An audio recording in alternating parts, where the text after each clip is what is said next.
Loboko na yo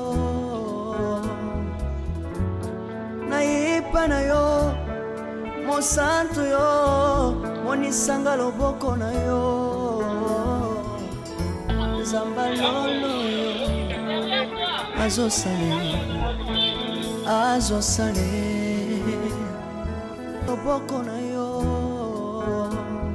maman vous avez pas maman Nzita donc c'est triste kobungisa maman oyo aza icône na théâtre na biso maman asala mosala ebele toza awa en direct epa maman Nzita toza kolela ensemble na famille elongo na le président JP Massamba tozolela maman na biso maman Nzita oyo auti kotika biso. Ça fait très mal kozwa nouvelle oyo ya liwa ya maman na biso oyo asouffri pendant longtemps na maladie mais toza wana président JP Massamba tozolela toujours maman na biso maman Nzita. Mosantu yo monisanga loboko na zamba lolo yo azo sale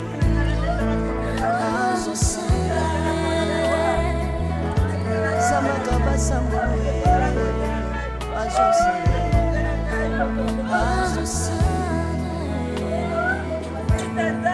salila Yesu salilanga Yesu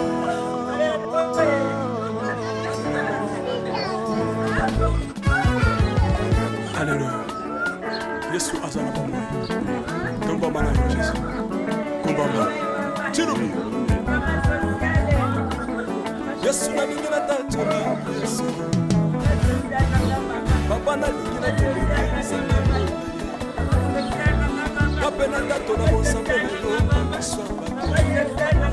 Yoka bosenga nanga sabaka basale. Yoka shisha nanga ye sabaka. Na yena papa singa osama samba. Na yena osama samba. Yesu Yesu. Salena Yesu.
Depuis 6 heures. On enregistre pour vous informer, m'abonner puis à Mouchka Télévision. Donc, nouvelle ya pasi. Donc, autozole là, papa Kwedi, tokundi nanute. Donc, tout quoi c'est sur mon pro ya ba icône. Maman Nzita ouais banda ki ya kala obotala ye. En tout cas, maman atiki biso. Toza awa na famille, na résidence ici au maman. Donc, maman Pauline Nzita, les tous là awa na Fula, na résidence là. Donc, toza tolera ba obaza kolela. Raison pour laquelle toza olela na bino elongo. Maman la biso Nzita, toza olela na ba ino sola otala biso. Mosantu yo, monisanga loboko na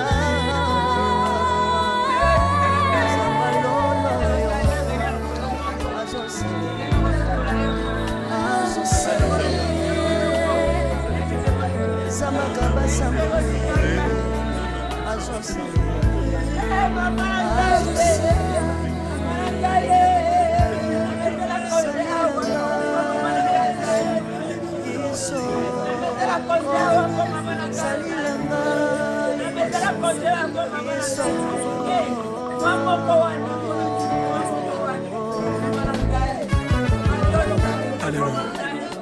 Yesu azamtomba. Tomba mana Jésus. Komba. Tino. Yesu na bikira tatuna. Papa na bikira tatuna. Papa na tatuna bonsambe na yo. Yoka bosenga nanga sabaka basenge. Yoka shije nanga sabaka. Na yena papa singa.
Some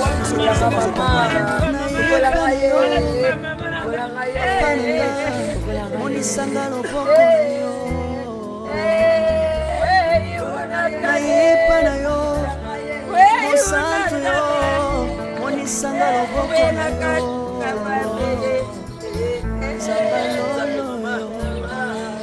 azosale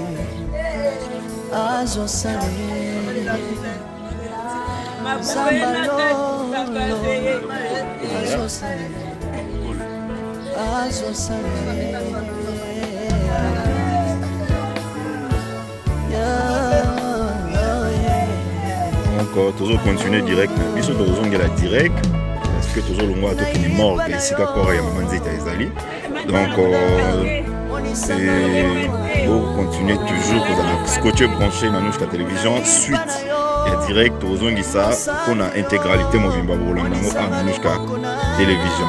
Voilà, restez toujours branchés, connectés, bino boza otala biso toza olela mama nzita et la famille na ye toza na résidence na ye suite et direct na biso et image otala ngo après toujours le moment la mort et ici ka oyo pour na olanda ngo ba détails longo na famille et puis ba détails nyonso on pesa bino.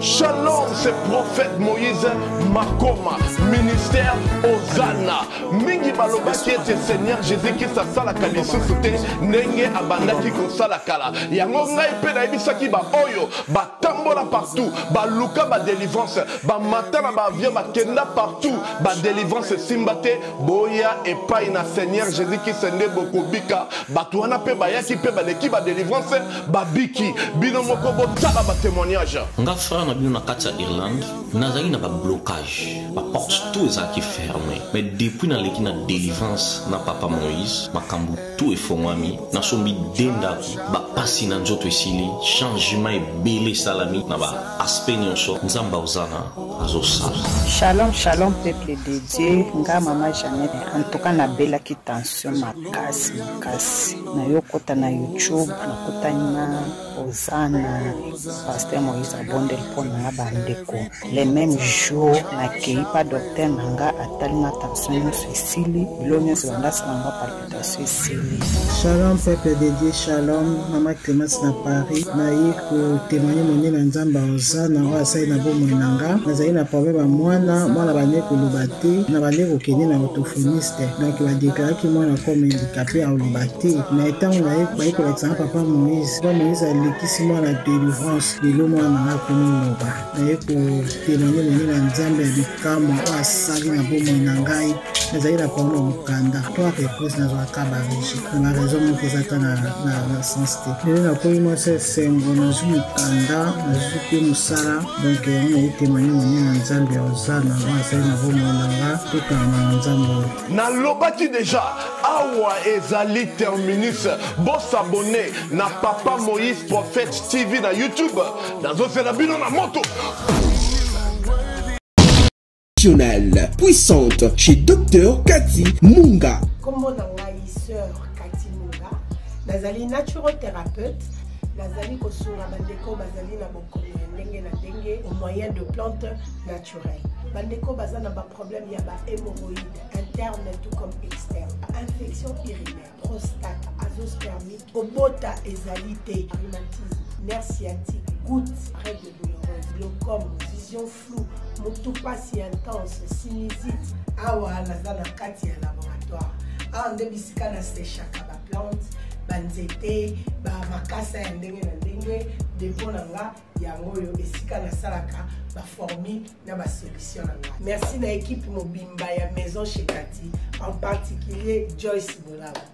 Shalom, shalom à vous les enfants de Dieu. Na Pesibinombote na Kombo na Yesu, c'est bien moi votre frère, le pasteur Israël Nash. Je vous salue au nom de Jésus. Je suis précisément à Kinshasa. Naza responsable ya Ophelina, Jésus est mon papa. Na ye liboso na bino pour na représenter bino bana o bozomo na bilili pe ba difficulté tozanango. Na bandaki musala o ça fait longtemps ya koboko la bana selon ainsi dit l'Éternel. Mais ba difficulté eza mingi te ya loyer parce que tozo futela et puis difficulté au futela bana minerval pour to chute au bandaki to pesa qui avance mais tikali ndambo nazo banga ke bana oyo bakata classe bakoma nango na sukate. C'est pour cela Dieu m'a mis au cœur na lancé message oyo na batu nyonso ya motema malamu basunga bana oyo bozomona na bilili bana oyo bozomona na bilili ndambo na juna rond-point Ngaba ndambo Victoire ndambo Limete et puis ndambo l'état pesingai pona bande kolanga nyonso ba congolais bobi ba réalité nini to passer nango na mboka soki nga simple individu na ndimi kozwa bana oyo na bokola na ainsi dit l'Éternel. Ce qui l'État s'est décidé, tout le monde a sous fazer na nzelate. C'est difficile, il y a aussi ngonga moko. C'est pour ça que nous lancé appel na bana nyoso nzambe pour na classe ya bana oyo, pour na loyer na bango, kolata pe kolia na bango. Na osenga na batu nyoso baza cœur sensible, pe baza na motema ko sunga ba sunga biso pe ba salisa biso. Toza na commune ya Kalamu, quartier Kauka, référence ya monene tukanga mina université Kimbangiste, avenue comme on a Marin, le numéro 16. Le numéro de téléphone à Bisso pour na bateau, balingi ba contacter Bisso pour na ba détail mon sousou. Ils a plus 243 89 72 32. Fondation Tabita Dorcas.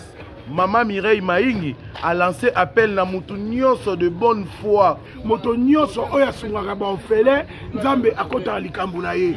Ba mama bazana fondation oyo bazana bana ebele bazana batu ebele rentrée scolaire yango yo.